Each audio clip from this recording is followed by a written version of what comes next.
Welcome to the hit podcast, H.I.T, Human Resources, Insurance, and Technology. I'm your host, Toby Kennedy. We are dropping into your feed every Tuesday with what we hope is a bite-sized, digestible, really interesting conversation surrounding the space of human resources. This week's episode is brought to you by Montage Insurance Solutions, and I am so excited. So let's just jump right into it. This week's hit is a hit chat, a chit chat. We are bringing in the man, the myth, the legend, the guy that gets me out of the polos and into the suit, Mr. Paul Falcone. Thank you so much for joining us. No, my pleasure, Toby. Happy to be here. Oh gosh, it's so great to have you on. And you know, the goal of our podcast here is to tell folks, hey, if you're in human resources, if you're in benefits, you know, we're asking for, I don't know, give or take 10 minutes a week. It's not too big of an ask. And what we want to bring to you are really relevant conversations. And so someone like you that has spent really honestly a career advancing the craft of human resources, understanding the craft of human resources, putting it, I don't want to overstate this, but on your shoulders and really kind of being an important figure, not only locally, nationally, internationally, in this specific space of the business segment, right? So in this specific space of the business segment, we have the need for a well-oiled strategic human resources department. And I marvel at what you've done. So if you don't mind me making you brag on yourself a little bit on camera, just the high level, the beats, talk to me a little bit about, you know, your career path. Yeah, no, very quickly. My biggest thing that I'm known for is I was the CHRO of Nickelodeon. Yeah. And so the SpongeBob guys were right down the hallway from me. It was a fun job. It was about a decade with that company, which was Viacom. It's now Paramount Global. I was also the head of Paramount Human Resources for their international group. So I've done healthcare and biotech as well as financial services.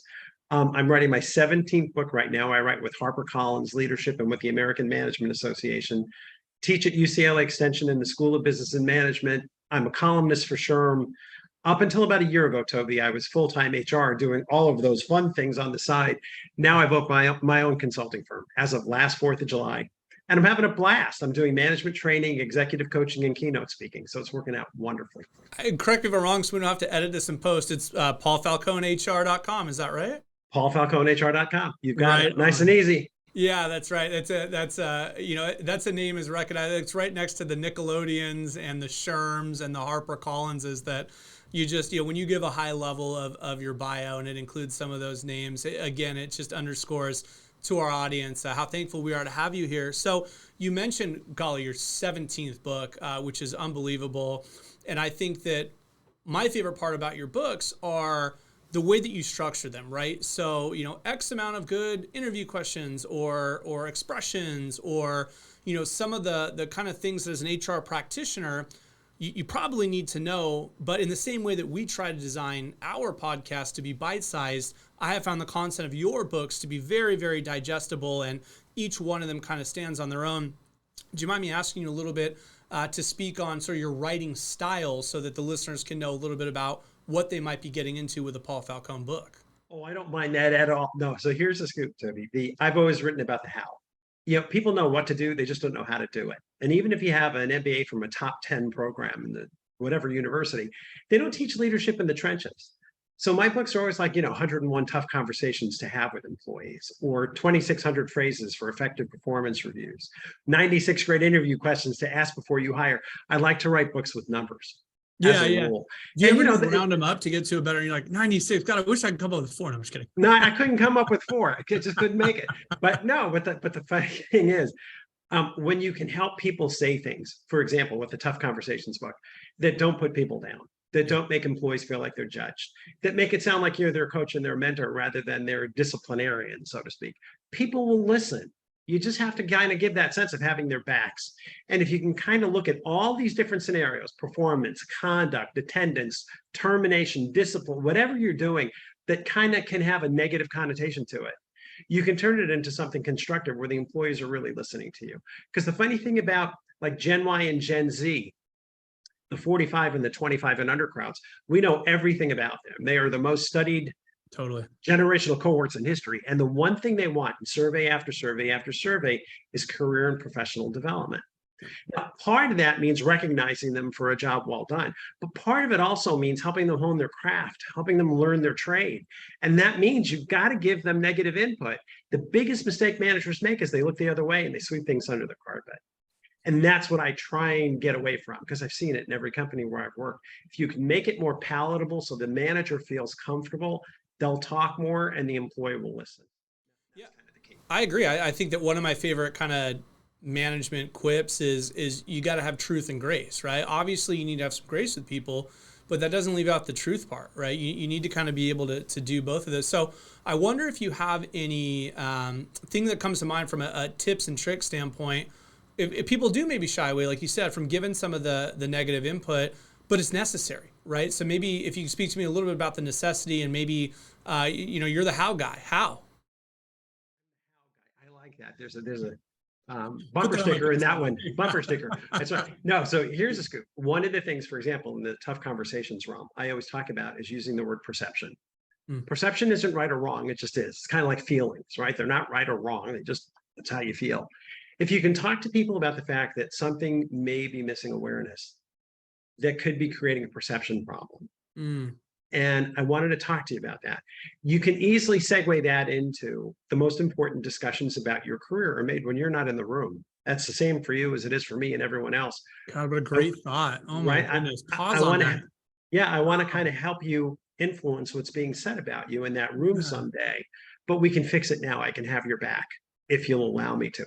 That's a great way to enter into a conversation with someone where they're not going to feel judged. They're not going to feel like, oops, I'm in trouble.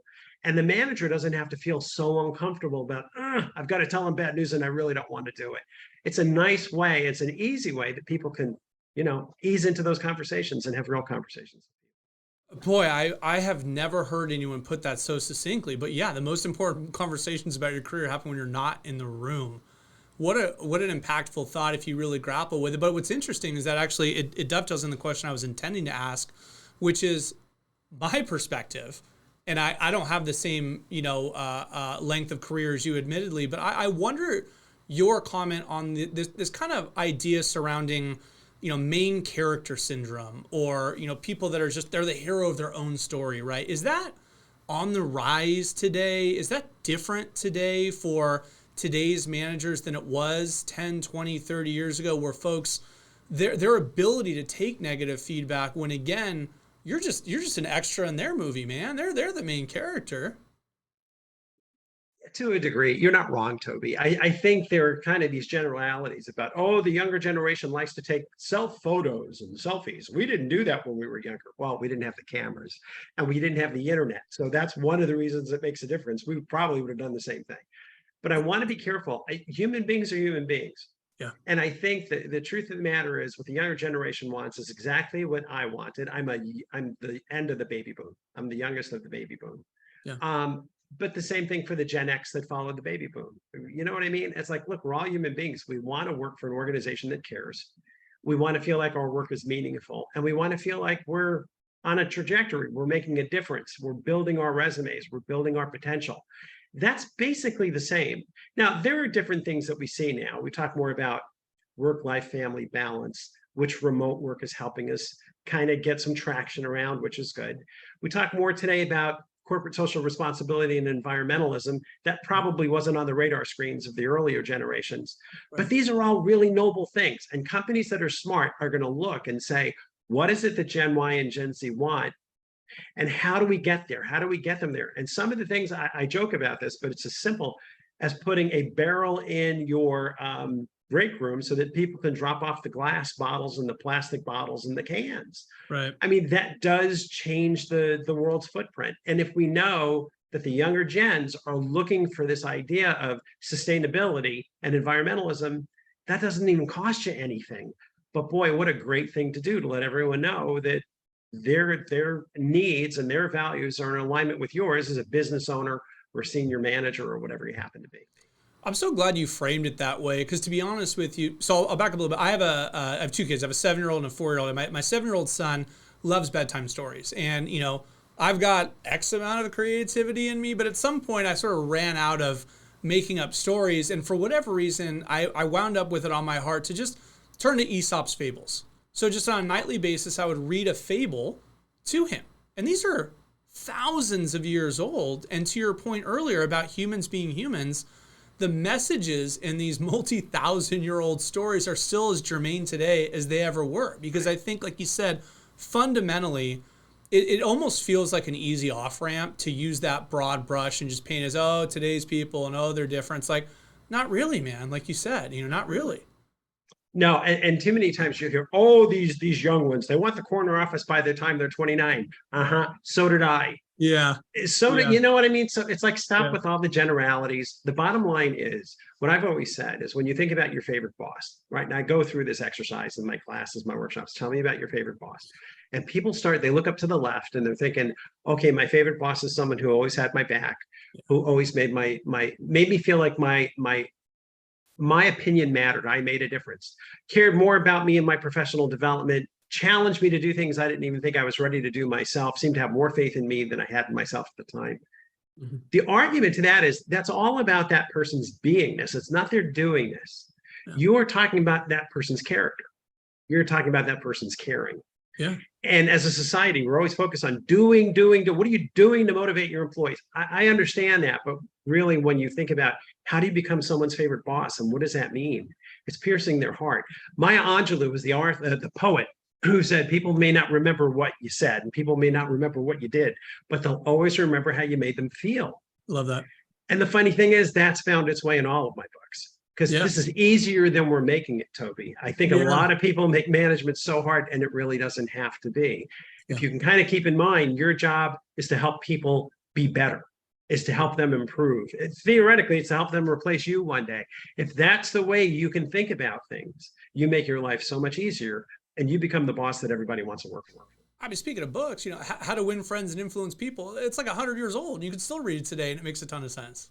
Right. It's the same old. But the funny thing is, what I find is, when I'm reading these books, look, I took a different path to get to where I am, right? Everyone takes a different path, but with the best-selling books tend to be the ones that come from the most wisdom, right? And that wisdom seems to be the same. People are saying that same message over and over again. And that's why the books are important, as are every other part of training. But the people who sit in the front row in my training workshops are the ones that always make me smile, because that's me. I still do that to this day.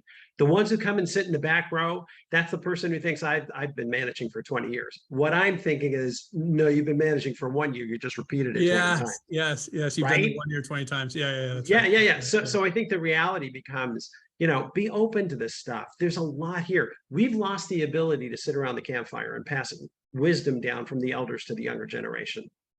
We need to get better at that. And that's what staff meetings are. And that's what one-on-one professional development meetings are. It's helping people feel in tune and engaged. And I want my people to get ahead, either at this company where I work right now, or overall in their career, even if it means leaving our company. I'm lucky. I've had very little turnover on my teams over my 3 decades in HR. But the ones where there was healthy turnover because they got a job that I couldn't give them, that's reason for celebration. That's a good thing. Everyone benefits from that. So just a different perspective on things a little bit, but a healthy one. And I think one that helps people align what their long-term goals are with the best needs of their employees.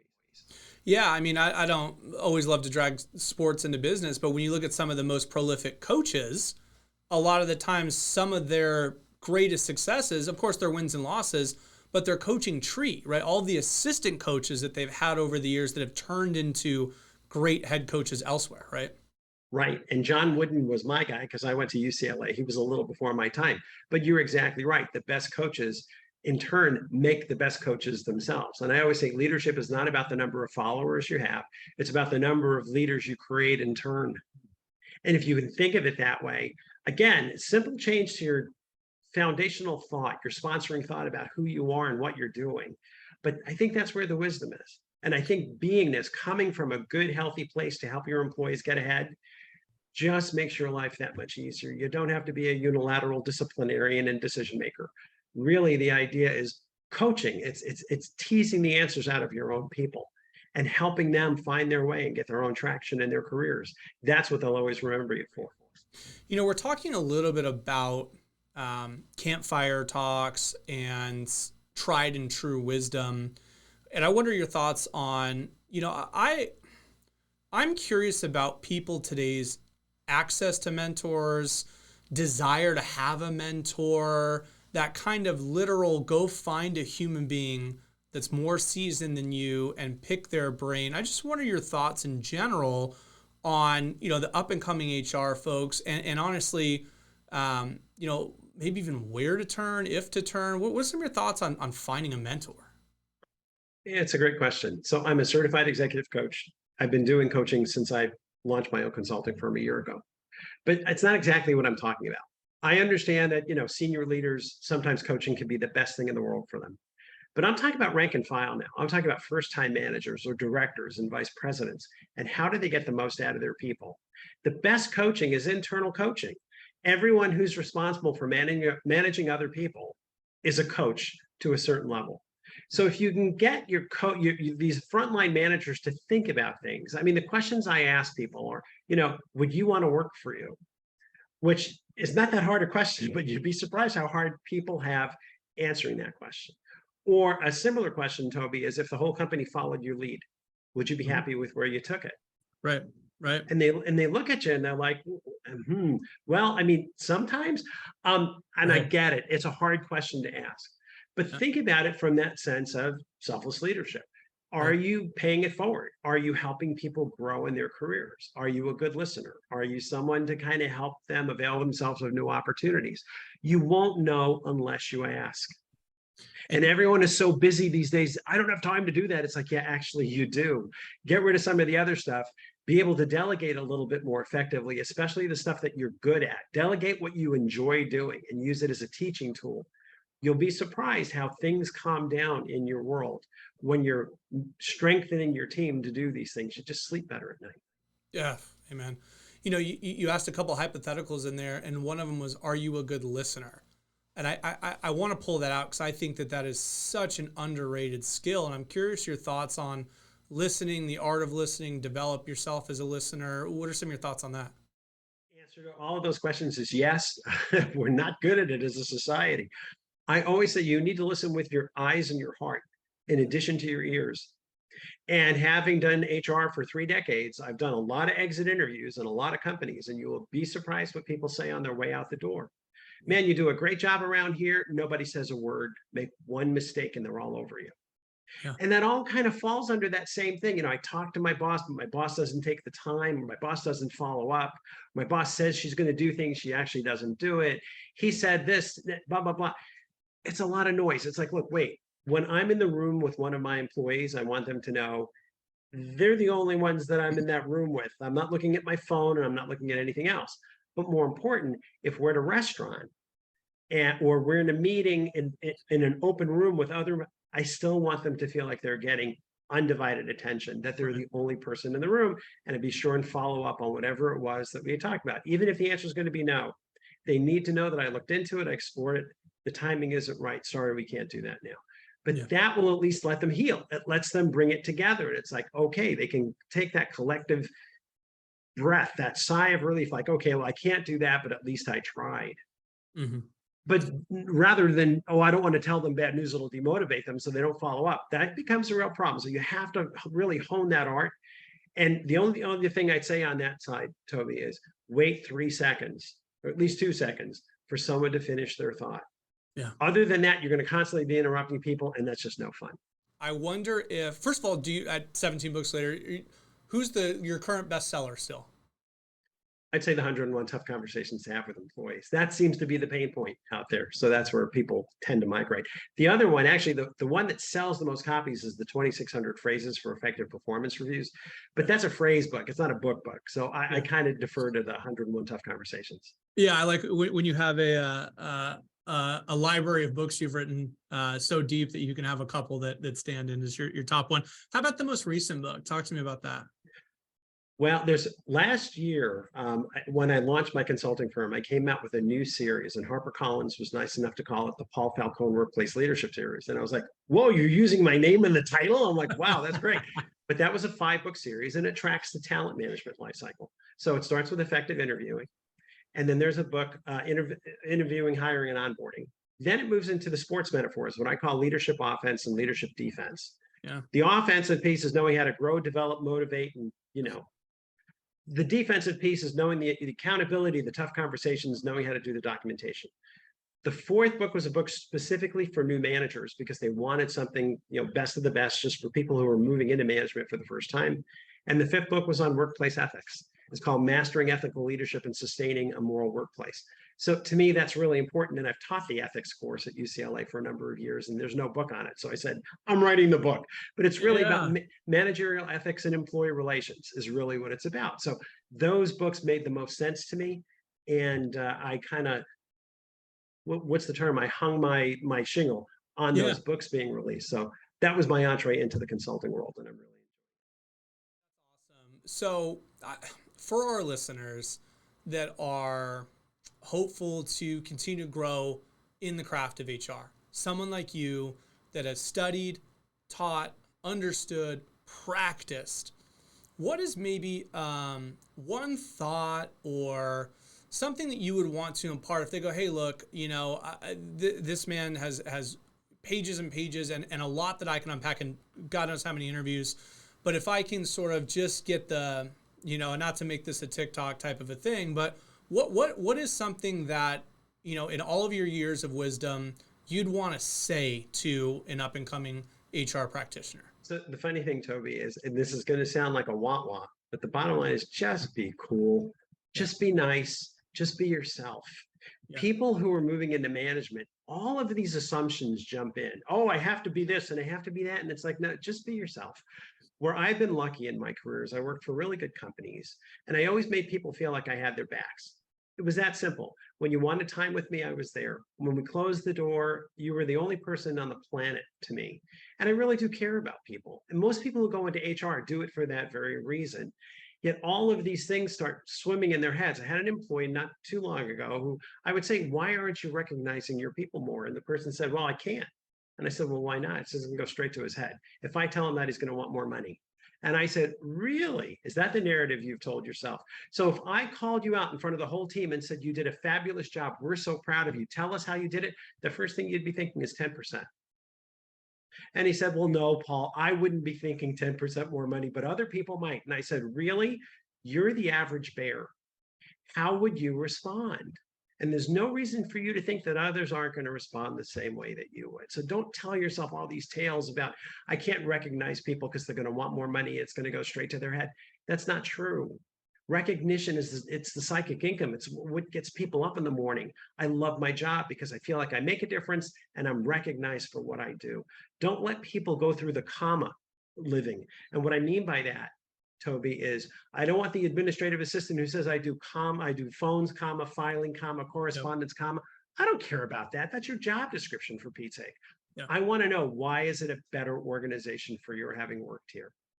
And if you're at a higher level, what did you do to increase revenues, decrease expenses, save time, quantify it? I'll help you quantify it. But think in terms of achievements and bullets on your resume, bullets on your LinkedIn profile. Once you start thinking that way, you get away from the commas and you can cut through all the fog, because you start this sense of knowing I need to get X because I want this level of achievement, as opposed to saying I'm overwhelmed by all these different commas that we have to do every day. So it's a perspective. You start your answer by this is going to be a want, and then you give fantastic and sage advice. But I do appreciate that what you're saying, it's basically built on, it's like if you talk to any honest fitness person, right? And you're looking for the hack, they're just going to look at you, clap you on the shoulder, go, diet and exercise, man. It doesn't necessarily need to be some crazy, you've never heard it, sexy answer. A lot of times it is just the practical stuff and then unpacked and done right. Yeah, people are people. And you know what? Everyone hires in their own image. And I think, listen, we're all different, but we want people we can get along with. And one of the, just as a quick aside, just a quick example. So I coach Navy SEALs through what's called the Honor Foundation. When they transition into the private sector, they get a coach assigned to them. So I work with that group. And a lot of times, yes, ma'am, yes, sir, no, sir. I'm like, you guys, you're not in the military anymore. Don't respond that way. You're going to make people in the private sector who may have never been in the military start to feel uncomfortable. And they're like, yeah, but Paul, that's the way we're trained to talk. And I know, but you need to undo that a little bit. You want to get a little more comfortable in your own skin. Well, it's the same for people even outside of the military, make sure that people feel like they can relate to you. You've got good eye contact. When they ask you a question, sit up in your seat. Hear them through, don't interrupt them, and try and answer that question as best you can. That's what interviewing is all about, but it's also how you build relationships with your clients internally. Be that resource. Make them say, Paul Falcone's the best HR guy I've ever had in my life. Not because I'm some genius, but because I care. It's character and caring. Those are the two words. That's what makes someone your favorite boss. That's what makes you stand out among your peers. That's how they remember you 20 years later, because you cared and you had the right kind of character. So it's not a wah wah. I didn't mean to say wah wah, but you know what I mean, Tony. I do. I know. Earth-shattering news. Yeah, but that's how you know someone's telling you the truth, right? When they've got some secret elixir that no one's ever heard of, you're selling snake oil, man. Like, I'm so grateful to bring this back to some fundamental principles and have someone like you say, listen, I'm not speaking in theory. I'm telling you, I've done this day in and day out, decade in and decade out, and I've been able to distill what works and what doesn't. And I think caring and character is such a great kind of parting thought. So really appreciate you putting a good and practical, succinct bow on our conversation today. Well, you're very welcome. It is my pleasure. Thank you so much for joining us. And again, paulfalconehr.com is a way for folks to get a hold of you. I know personally how responsive you are and how active you are on LinkedIn, and just what a, I don't mean to overstate it, but what a godsend you are to the HR community, and just someone that's given a career to not only understanding, but also educating. And I just full-throated thank you for being on, Paul. So nice of you to say, Toby. It's my pleasure. Thank you. Awesome. So thank you guys for listening. That's all the time we have for this week's episode. Until next week, make this the best week yet.